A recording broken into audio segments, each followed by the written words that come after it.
Thank you, Elliot, for that very gracious introduction, and was asked to speak a little bit on the promise and problems of democracy, and the problem appears to be not enough chairs, and the promise is this room is going to get plenty more in the next hour and a half. I'm going to chat for a little bit, but before I do that, I'm going to introduce some other folks from your legislative delegation that are here. You have Representative Matt Lehman, Representative Kathy Heuer, and Representative Bob Morris.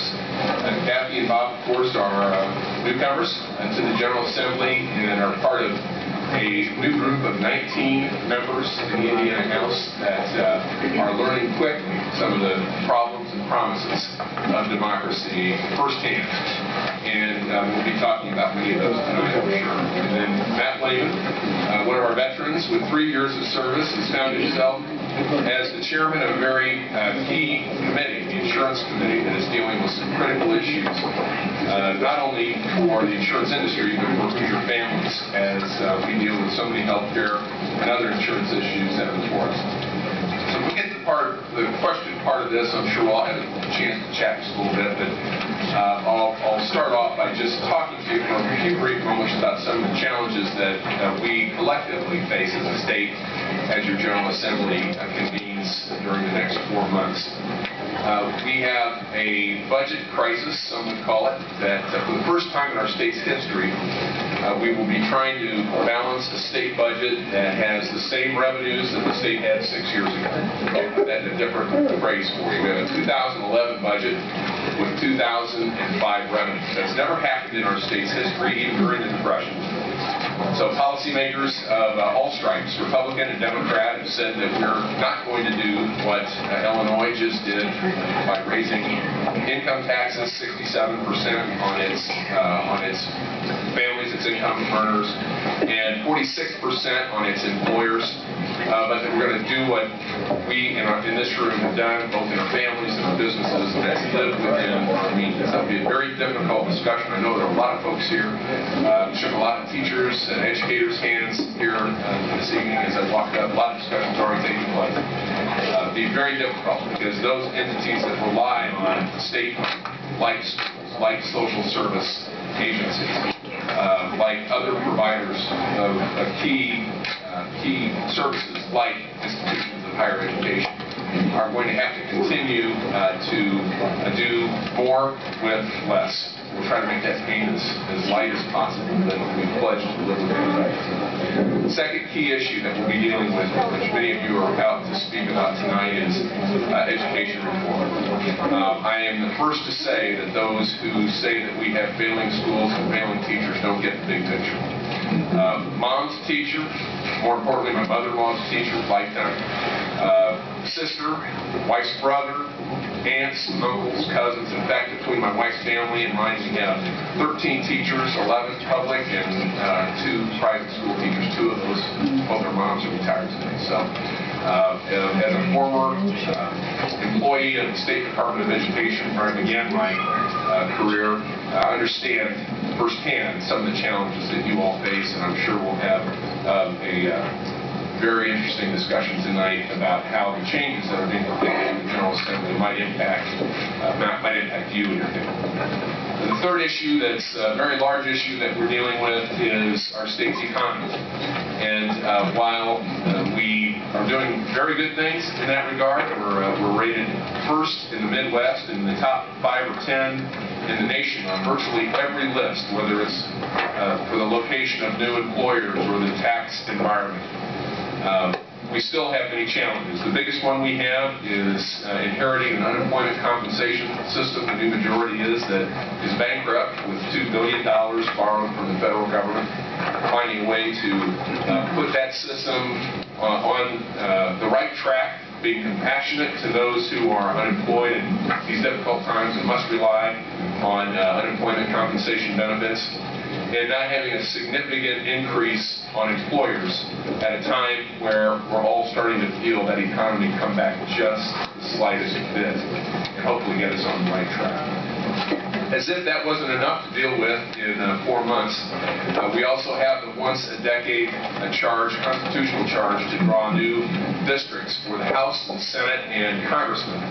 You may not realize that your vote for Congress is determined, the district, the map that vote takes place in is engineered by the General Assembly once every 10 years by constitutional mandate.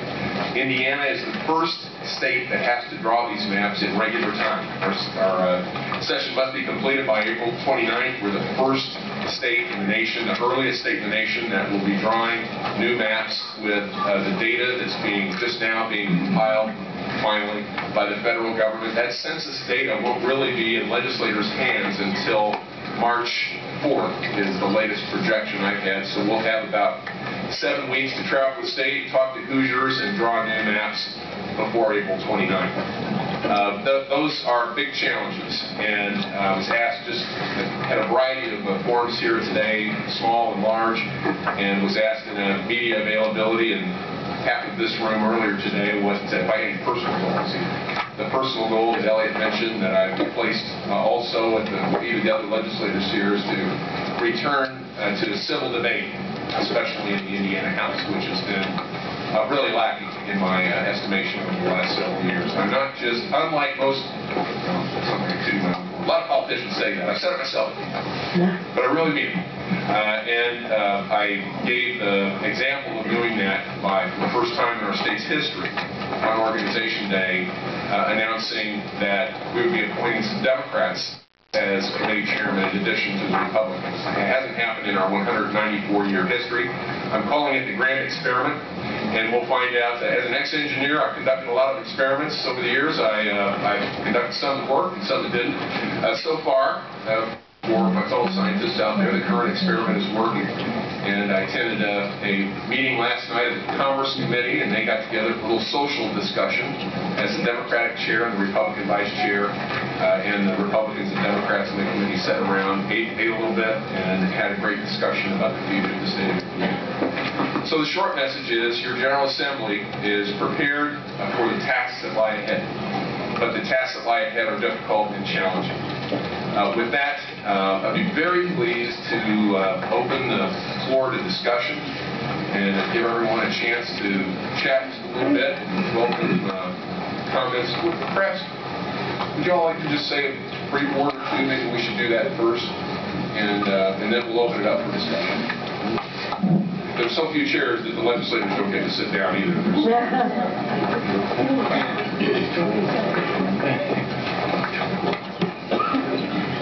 Thank you, Mr. Speaker. I'm Bob Morris, and I represent the 84th District, which is primarily St. Joseph Township here in Fort Wayne. And a few of the committees that I'm serving on currently, I'm on the Environmental Committee, and I am also with the Environmental Committee overseeing a few things with IDEM, and I'm also on the Roads and Transportation Committee, and it's been a learning lesson just how many roads we have here in Indiana that we need to oversee. And today, actually in committee, they were going over some measures in Northwest Indiana in regards to some heavy usage on those roads, and it's been a good learning lesson for me with the assignment from the chairman. And the biggest committee I'm on is the Labor Committee, and like the speaker said, we face tremendous challenges with our unemployment in these tough times, and we owe the federal government $2 billion to date, and the employers are the ones that pay the unemployment. And it's going to be a heavy burden on the employers of this great state. So I look forward to serving you, and I look forward to answering some questions here tonight. And I thank each and every one of you for coming.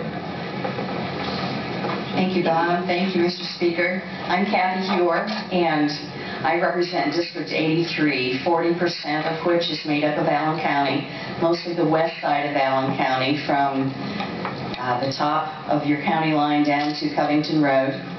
I also represent 19% of Whitley County and a portion of Noble County.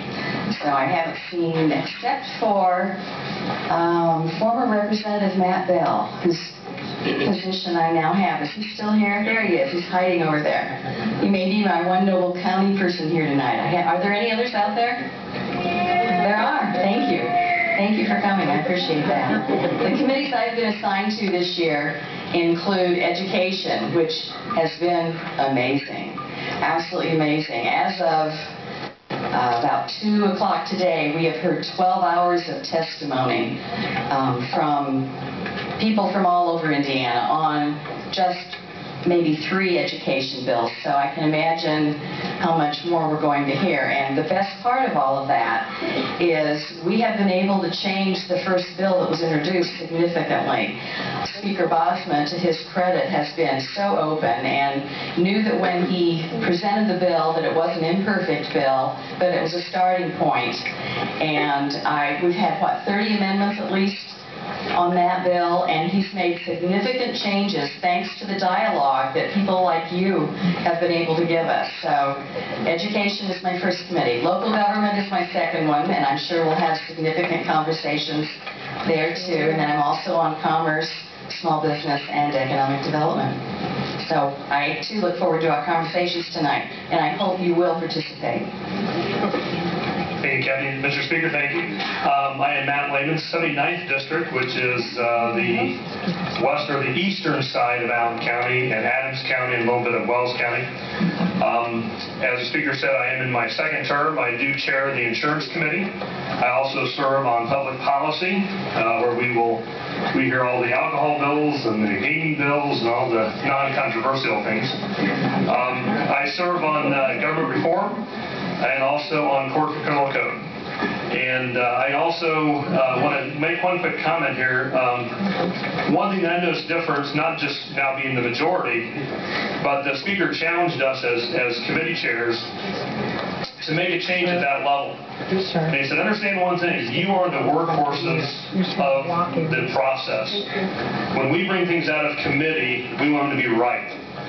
We don't pass things out just to get them out of there and then we'll fix them down the road. And I found that very interesting just today in my own committee. We had a bill that I thought was a good bill. It was okay, and pretty soon people had some issues with it. And my first thought was, well, let's get it out of committee. We'll deal with it on the House. And I thought, wait a minute, that's not what we're supposed to do. So we held the bill, and we're doing it the right way. I would ask that if you get a chance to come down to the State House. I had some people from Adams County down there today. They kind of hung around for a little bit, and they said, you know, we've just never been here. We just never really been through this process. And then they were amazed to see how it kind of works and the speed at which it works. You know, it's a flurry of activity, especially on committee days, which is today, Wednesday. So I too look forward to some great conversation tonight. And this is your public meeting. And with that, I'll turn it back over to the Speaker. I'll just mention, I said earlier in a small roundtable discussion, the Northeast Indiana delegation, well, I'm from that other place, kind of in central Indiana, you know, that place. As far north and east in the county as you can be and still have it held against you. There was a day when the Marion County delegation was really the star of the General Assembly. I will tell you that the Northeast Indiana delegation is just, it's remarkable.